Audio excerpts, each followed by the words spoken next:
Assalamualaikum, apa khabar semua? Okay, terima kasih kerana masih lagi bersama dengan saya di YouTube channel Azizul Awang, The Pocket Rocket Man. Okay, untuk video kali ini, saya akan kongsikan dengan anda berkenaan dengan perjalanan saya daripada Malaysia ke Jepun. Alhamdulillah dah sampai pun. Jadi, YouTube vlog saya bermula pada sekarang ini, hari ini, sampailah ke hari seterusnya. Saya akan berkongsikan dengan anda semua berkenaan apa yang terjadi ataupun semua yang berkaitan dengan perjalanan hidup harian saya di Athlete Village ni lah. Jadi anda kena stay tune dan ikuti perjalanan saya di Sukan Olimpik Tokyo 2020 ini. Alright, hari perjalanan kita daripada Malaysia tu, kita orang bergerak daripada hotel Nila Spring seawal jam 6 pagi. Jadi 6 pagi tu kita pergi ke airport KLIA. Jadi dah sampai KLIA, kita kena keluarkan barang-barang sebab yelah, as a track cyclist kita ada banyak equipment lah. Saya dengan rakan saya Syafiq Daus. Jadi kita ada basikal-basikal yang nak dibawa, ada equipment, wheels, bag dan macam-macam lah. Ada banyak barang-barang yang perlu dibawa ke sini. Jadi kita dah masuk, alhamdulillah semua proses dipermudahkan oleh pihak Majlis Sukan Negara dan juga KBS. Jadi smooth lah, ada proses check-in semua berjalan lancar, dipermudahkan. Tak payah nak beratur tunggu lama-lama semua kat situ, kat check-in counter. Jadi pihak Malaysia Airlines juga membantu juga melancarkan semua perjalanan check-in dan sebagainya. Jadi kita pun masuk kat dalam, dah masuk semua tu, kita tunggu kat dalam before flight ready. Dan kita waktu tu lah kita sit down together, the whole team, dan juga waktu tu ada beberapa juga team lain yang terbang bersama-sama dengan kami, iaitu team terjun Cheong Jun Hong dengan coach beliau, dan juga atlet olahraga negara iaitu Lee Hap Wei dan juga adik Azrin daripada Terengganu, set Terengganu kita. So kita pun fly, dan kita fly pun bersama-sama dengan Menteri Belia dan Sukan kita iaitu Datuk Seri Rizal Maikan. Jadi kita fly together 7 jam 7 jam fly ke Narita Airport, Tokyo. Jadi perjalanan semua berjalan lancar. Saya pun saya usually tak tidur banyak lah dalam flight, susah untuk saya tidur, tapi saya sleep chicken lah. Almost halfway of the journey tu saya sleep chicken. Lepas tu saya tengok satu movie iaitu Equalizer. Saya suka Denzel Washington. Itu pun tengok tak habis, tengok sikit-sikit, tengok yang mana-mana best part je, saya laju-lajukan semua. Lepas tu makan dan continue buat some reading atas flight. Lepas tu kita sampai. Okay, bila sampai dekat airport Narita ni, kita dah dimaklumkan oleh tim-tim sebelum ni dan juga pihak OCM yang sudah berada di sini. Mereka dah beritahu lah prosedur-prosedur dan apa yang perlu kita get ready lah apabila sampai dekat airport Narita ni. So kita sampai dalam pukul 6 petang lebih macam tu waktu Japan. Dan banyak kita dah keluar daripada kapal terbang tu, kita dah kena line up, kena beratur. Dia orang check passport, check accreditation, check dokumen apa semua. Jadi nak boleh sampai ke the main checkpoint tu, dia banyak checkpoint kecil dia tu. Kena berhenti, check. Kena berhenti, check. Setiap kali berhenti, dia orang akan check. So kita faham lah, orang Jepun ni memang very detail, very teratur. Jadi kita tak perlulah nak macam nak marah ke nak bengang ke apa. Walaupun kita penat dalam 7 jam perjalanan tu, tapi kita terpaksa ikut lah peraturan setempat. Jadi kita kena ikut lah, pergi checkpoint kecil sebelumlah kita pergi ke checkpoint yang utama lah. Ada beberapa checkpoint utama. Jadi first kita kena check, of course, kita punya accreditation dan sebagainya. Dapatkan kita punya official accreditation. Sekejap saya tunjuk Okay, ini dia accreditation official saya. Okay, ini pun ada cerita dia juga, nanti saya ceritakan dalam video yang seterusnya nantilah. Tapi ini adalah accreditation saya rasmi, official, yang keempat. That means saya dah ke-4 edisi Olimpik. Kat situ saja dah 16 tahun. 16 tahun saja untuk Olympic cycle.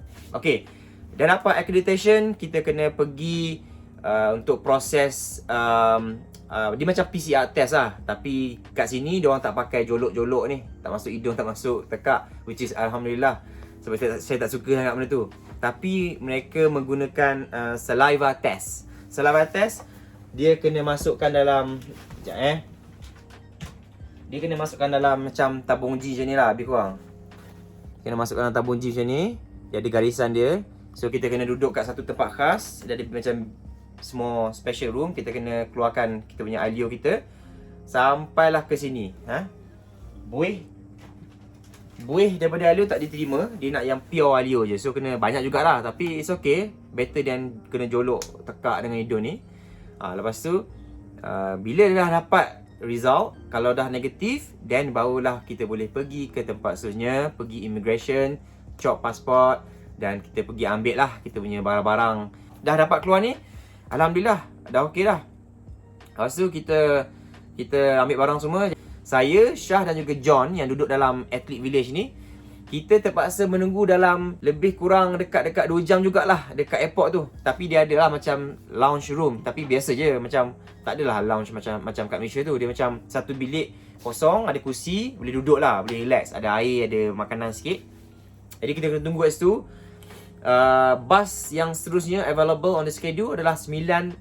Jadi kita kena tunggu nearly 2 jam. Okay, nearly 2 jam. Jadi waktu tu lah duduk relax sekejap, apa semua, contact family dan sebagainya.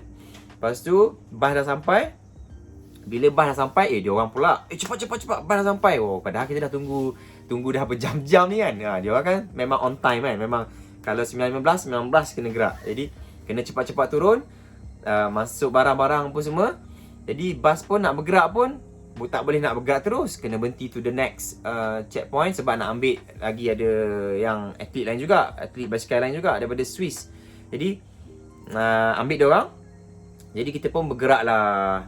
Jadi perjalanan nak bergerak tu daripada Narita Airport ke Izu, which is di daerah Shizuoka, mengambil masa selama 4 jam perjalanan bas. Jadi bas tu boleh tahan juga. Dia bawa 80 je. Steady 80. Tak boleh laju, tak boleh kurang. 80 je. Lepas tu tambah dengan berhenti lagi 3-4 kali.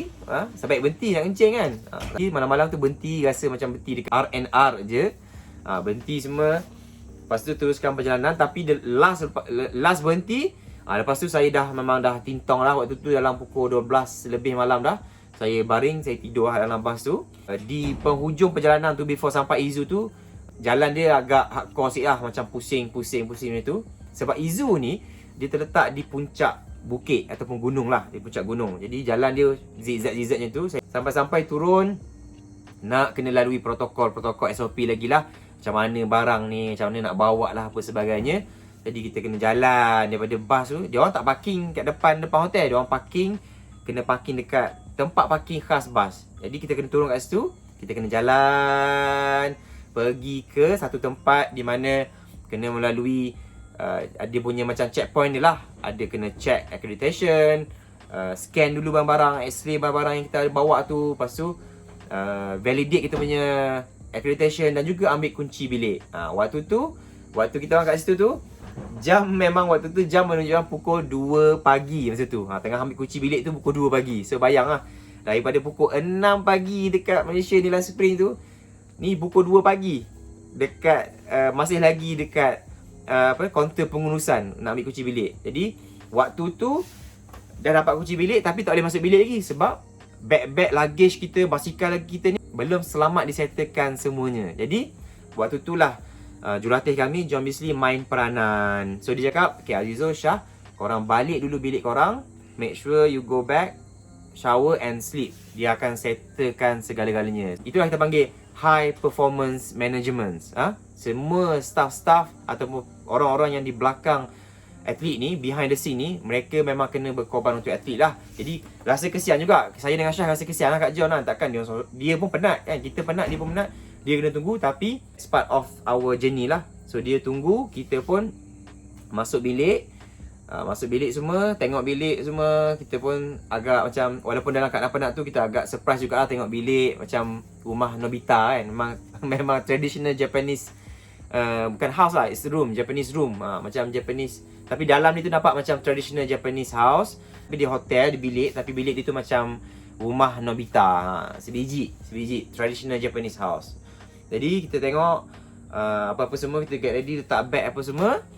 Lepas tu saya nak solat lah. Waktu tu saya tak solat solat maghrib dan isyak lagi sebab nak kena jamak kan. Jadi saya dah mandi semua, lepas tu solat.